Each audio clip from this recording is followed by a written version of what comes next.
What's up guys, welcome to Wasted Space, and today's just a quick video to bring you the updates for my Rimworld video that I released yesterday. The Alpha 1 build of the game got released pretty much exactly the same time as I went and released my video, which means that there are a few bits that I need to update to keep things properly relevant. First up is regarding the stockpiles and how the stockpile mechanic works in the game now. So unlike before, where any of the items in the stockpile essentially went into a mystical space zone where they would appear when required, everything now must be physically transported around the map. To do this, you'll need to go into the Zones menu, which has been renamed from what it was before, and specify both an area as a stockpile zone and also an area as a dumping zone.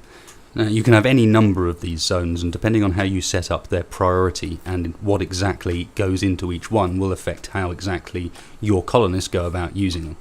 The way this really affects the game the most is that everything now needs to be shifted around as and when you need it. So before you can build a structure, someone will need to move the materials for that structure to where it's going to be built. Before you can get food from your nutrient paste machine, you will need to move the food to the nutrient paste machine and store it there in hoppers.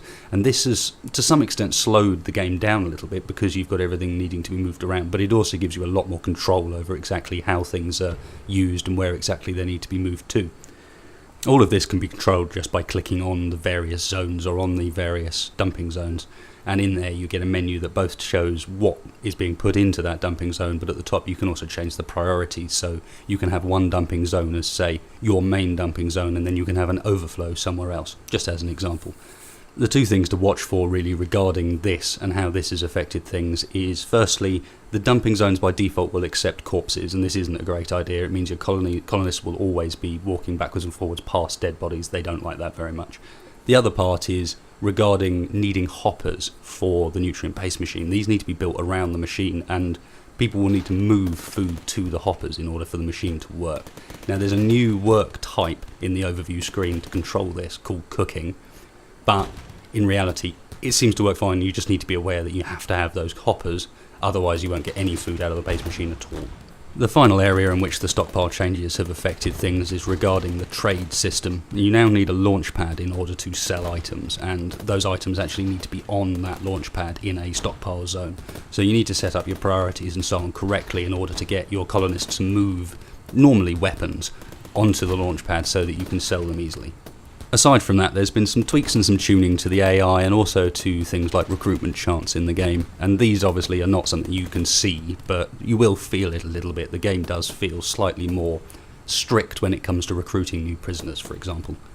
The first thing most people are going to notice, however, is that we've had a graphics update, and that slowly, as I mentioned in my first video, the placeholder graphics are being updated and replaced with something a lot more unique to Rimworld.